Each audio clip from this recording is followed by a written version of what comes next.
Good morning all friends. Ram Ram सभी को। आपका श्री श्याम यूट्यूब चैनल पे हार्दिक स्वागत है, अभिनंदन है। तो अपना पॉइंट चल रहा था बंगाल की खाड़ी का अफवाह अंतर, राजस्थान का अफवाह अंतर, यही चल रहा था। राजस्थान का अफवाह तंत्र, अफवाह तंत्र, ये पॉइंट चल रहा था। इसमें एक नंबर हम जो बात पढ़ रहे थे वो पढ़ रहे थे बंगाल की खाड़ी का अफवाह तंत्र। बंगाल की खाड़ी का अफवाह तंत्र, ये बात पढ़ रहे थे। इसमें बंगाल की खाड़ी में मुख्य जो नदी थी अफवाह तंत्र की, वो चल रही थी चंबल। चंबल नदी हमने पढ़ी, उसका उद्गम पढ़ा, कहाँ कहाँ बहती है वो पढ़ा, सीमा पढ़ी, इसके अलावा उसकी विशेषताएं पढ़ी, फिर उसकी सहायक नदियां पढ़ी। तो आज जो चंबल की सहायक नदियां हैं उसका हम क्या करेंगे, अध्ययन करेंगे। किसकी सहायक नदियां, मुख्य नदी कौन सी चल रही थी भाई, चंबल। अब चंबल की सहायक नदियां हैं वो जानेंगे, ठीक है। जैसे ये मध्य प्रदेश से ये चंबल नदी बहती है। कौन सी नदी है, उद्गम चंबल का एमपी कहां से होता है भाई, मध्य प्रदेश की जानापाव की पहाड़ियों से, ठीक है। चंबल किसकी मुख्य सहायक नदी है, यमुना की, ये यमुना हो गई, ठीक है। यहाँ पे आने के बाद जो जल है वो किसको देती है, यमुना। अब जो पढ़ रहे हैं ये कौन सी हो गई भाई, चंबल हो गई। कौन सी हो गई, चंबल, ठीक है। अब चंबल की सहायक नदियां पढ़नी, ये चंबल, इसकी सहायक नदी। तो चंबल की सहायक नदियों की बात करें तो सबसे पहले जो नदी है कि इसकी मुख्य कह दो या सबसे लंबी सहायक नदी कह दो, उसकी बात करेंगे, वो है बनास। चंबल में कौन सी है भाई इसकी सहायक नदी, बनास। बनास कौन सी पढ़ेंगे, बनास पढ़ेंगे, जानेंगे किसकी सहायक नदी है बनास, चंबल की सहायक नदी है। तो सबसे पहले देखो कि बनास नदी उद्गम, उद्गम कहां से होता है, उद्गम बनास नदी का पूछ ले कहां से होता है, तो हम कहेंगे कि यहां पर एक जिला है राजस्थान का, राजसमंद। कौन सा जिला है, राजसमंद, ठीक है। राजसमंद की ये जो पहाड़ियां हैं, ये पहाड़ियां हैं खमनौर की पहाड़ी। कौन सी पहाड़ियां, खमनौर की पहाड़ियां। कि बनास जो नदी है वो राजसमंद के कौन सी पहाड़ियों से निकलती है, तो हम कहेंगे बनास नदी राजसमंद के खमनौर की पहाड़ियों से निकलेगी, यहां से निकलती है। कौन सी नदी निकलती है भाई, बनास। यहां से निकलने के बाद ये बहती हुई जैसे, ठीक है, बहती हुई किस में मिलेगी, चंबल में मिलेगी। चंबल में जहां मिलती है ये जो स्थान है, यहाँ किस में मिल जाएगी, कौन सी नदी, बनास नदी, ठीक। यहां तक हमने जाना। अब ये चंबल में मिलेगी, ये स्थान है, जिला है अपना सवाई माधोपुर। कौन सा जिला है, सवाई माधोपुर। इसका ये स्थान है यहाँ रामेश्वरम। कौन सा स्थान है, रामेश्वरम, ठीक है। कि बनास नदी राजसमंद की खमनौर की पहाड़ियों से निकलेगी, सवाई माधोपुर जिले का रामेश्वरम नामक स्थान पे जाने के बाद किसमें मिल जाएगी, चंबल में मिल जाएगी। यहाँ तक बात समझ में, ठीक। अब बात करें कि जब यहाँ मिलती है, जब यहाँ मिलती है तो एक त्रिवेणी संगम, ये कौन सा संगम हो गया, त्रिवेणी संगम, ठीक। कौन सा संगम बोलेंगे कि जहां तीन नदियां मिलती है, कितनी नदियां मिल रही है, एक, दो और तीन। जहां तीन नदियां मिलती है उसको क्या कहते हैं, त्रिवेणी संगम कहते हैं। क्या कहते हैं, त्रिवेणी संगम। तो रामेश्वरम नामक स्थान पे बनास नदी या चंबल नदी किसका निर्माण करती है, हम कहेंगे एक त्रिवेणी संगम का निर्माण करती है। किसका निर्माण करती है, त्रिवेणी संगम, तीन नदियां मिलती, बनास हो गई, चंबल हो गई, सीप हो गई। तीन नदियां कौन कौन सी है कि त्रिवेणी संगम किस किस का बन रहा है, बनास, सीप, चंबल। कहा, रामेश्वरम नामक स्थान पे। अब ये कह रहा है कि इस स्थान को, त्रिवेणी संगम को मीणों का प्रयागराज कहते हैं, मीणों का प्रयागराज। कि किस स्थान को मीणों का प्रयागराज कहा जाता है, तो हम कहेंगे कि रामेश्वरम नामक स्थान को, जहां त्रिवेणी संगम बनेगा, मीणों का क्या कहा जाएगा, प्रयागराज। अब इसके बाद हम जानेंगे कि इस बनास नदी के उपनाम, उपनाम क्या है। पहली बात ये जानेंगे, इस बनास नदी को, इस नदी को कहा जाता है वर्णासा। क्या कहा जाता है भाई, वर्णासा।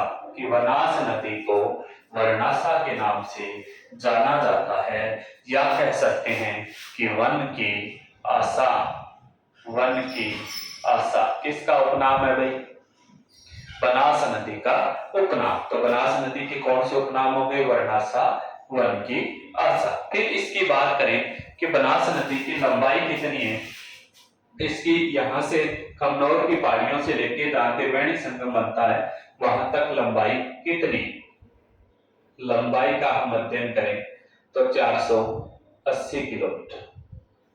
कि बनास नदी की कुल लंबाई कितनी है, तो हम कहेंगे 480 किलोमीटर।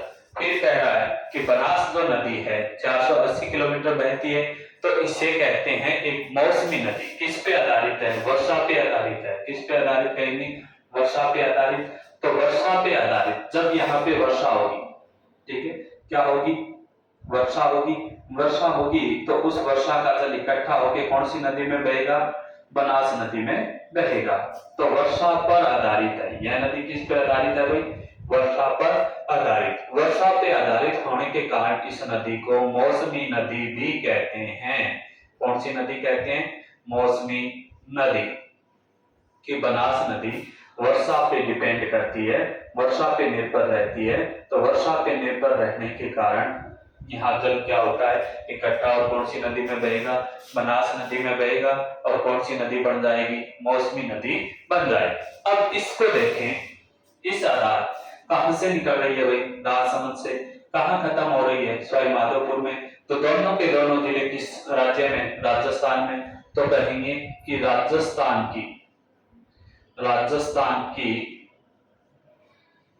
पूर्णतः सबसे लंबी नदी, सबसे लंबी नदी क्या कहेंगे कि राजस्थान की पूर्णतः, जो राजस्थान से निकलती है और राजस्थान में क्या होती है, खत्म होती है, समाप्त होती है, अपना जल है राजस्थान में ही चंबल को देती है। तो कहेंगे कि राजस्थान से निकलना और राजस्थान में ही एंड होना। तो राजस्थान से ही उद्गम होता है और राजस्थान में एंड होता है। तो ऐसी सबसे लंबी नदी कौन सी है, राजस्थान की बनास नदी है। अब हम आगे अध्ययन करेंगे कि बनास नदी है वो कहां कहां त्रिवेणी संगम बनाती है। जैसे एक अध्ययन, यहां एक जिला है भीलवाड़ा, भीलवाड़ा, भीलवाड़ा, यहाँ एक जिला पड़ता है भीलवाड़ा। स्थान है भीलवाड़ा का यहाँ पर मांडलगढ़ व बिगोद। कौन सा स्थान है कि मांडलगढ़ और बिगोद के मध्य, ये यहाँ इस तरफ हो गया मांडलगढ़ और इस तरफ हो गया बिगोद। इनके बीच में यहाँ पर एक त्रिवेणी संगम बनेगा। ये जो स्थान है, इस स्थान पे क्या बनेगा, त्रिवेणी संगम बनेगा। अब देखो त्रिवेणी संगम कितनी नदियां मिलेगी, 3 नदियां मिलेगी। कितनी नदियां, 3। अब ये 3 नदियों का त्रिवेणी संगम बनता है, कहां पे बनता है, बिगोद और मांडलगढ़ के मध्य त्रिवेणी संगम बनाती है। एक नदी हो गई चंबल, ठीक है, एक हो गई बेड़च, एक हो गई मेनाल। तो 3 नदियों का त्रिवेणी संगम क्या कहलाता है, त्रिवेणी संगम मांडलगढ़ बिगोद के मध्य बनता है। तो यहाँ तक हमने जाना कौन सी नदी जानी हमने, बनास। अब कहें कि बनास जो नदी, बनास नदी सर्वाधिक त्रिवेणी संगम बनाने वाली नदी है। त्रिवेणी संगम कि बनास नदी सर्वाधिक क्या बनाती है भाई, त्रिवेणी संगम बनाती है। नदियों में सर्वाधिक त्रिवेणी संगम बनाने वाली नदी कौन सी है, बनास नदी है। बनास नदी त्रिवेणी संगम को बात करें कि 4 बनाती है। कितने त्रिवेणी संगम बनाती है, 4। कि बनास नदी 4 त्रिवेणी संगम, एक राजमहल, ठीक है, एक देवपुरिया, एक मांडलगढ़ डिगोर, एक सवाई माधोपुर जो स्थान है वहां रामेश्वरम नामक स्थान पे कितने त्रिवेणी संगम बनाएगी, 4। कौन सी नदी बनाएगी, बनास नदी बनाएगी। तो हमने पढ़ा कि बनास नदी किस प्रकार की नदी है, मौसमी नदी है। उपनाम वर्णासावन क्यासा, लंबाई 480 किलोमीटर, राजस्थान की पूर्णतः सबसे लंबी नदी। फिर बात करें किसमें मिलती है, चंबल में मिलती है। किस स्थान पे, रामेश्वरम नामक स्थान पे, जिसे क्या कहा जाता है, मेणों का प्रयागराज कहा जाता है। ये कौन सी हो गई भाई कि हमने किसकी सहायक नदी पढ़ रहे थे, चंबल की, ठीक है। चंबल की सहायक नदी कंप्लीट हो गई। अब हम इसको पूर्ण रूप से लेके आएंगे, कौन सी नदी को, बनास नदी को पूर्ण रूप से लेके आएंगे, पूर्ण रूप से जानने की कोशिश करेंगे। देखो चंबल और भी है इसकी सहायक नदियां, लेकिन अब इसको बनास को कर लेते हैं, पहले हो गई बनास, ठीक है। इसके बाद इसकी सहायक नदियों को देख लेते हैं कौन कौन सी है बनास की सहायक नदियां, ठीक। किसकी सहायक नदियां देख लेते हैं भाई, बनास। इसके अलावा चंबल की और है कुन्नू, कनौर, पार्वती, काली सिंह, परवन, ये जैसे बात करें किसकी है, बनास की, ठीक। इसको जानने की कोशिश करेंगे बनास को, ठीक है। इसकी सहायक नदियां देखेंगे, 2-4 जितनी भी याद होती है अपने से उसको जानने की कोशिश है करें। ये कौन सी हो गई, चंबल। स्थान कौन सा हो गया, रामेश्वरम, ठीक है। उद्गम कौन सी पहाड़ियां हो गई यहाँ, कमनौर, कहा, राजसमंद, ठीक है जी। अब राजसमंद ये नदी है बनास, इसको पढ़ रहे हैं, जानने की कोशिश कर रहे हैं, ठीक है, जानते हैं, अध्ययन कर रहे हैं, ठीक। अब जो राजसमंद जिला है, कौन सा जिला है, राजसमंद। अब राजसमंद जिले में यहाँ पर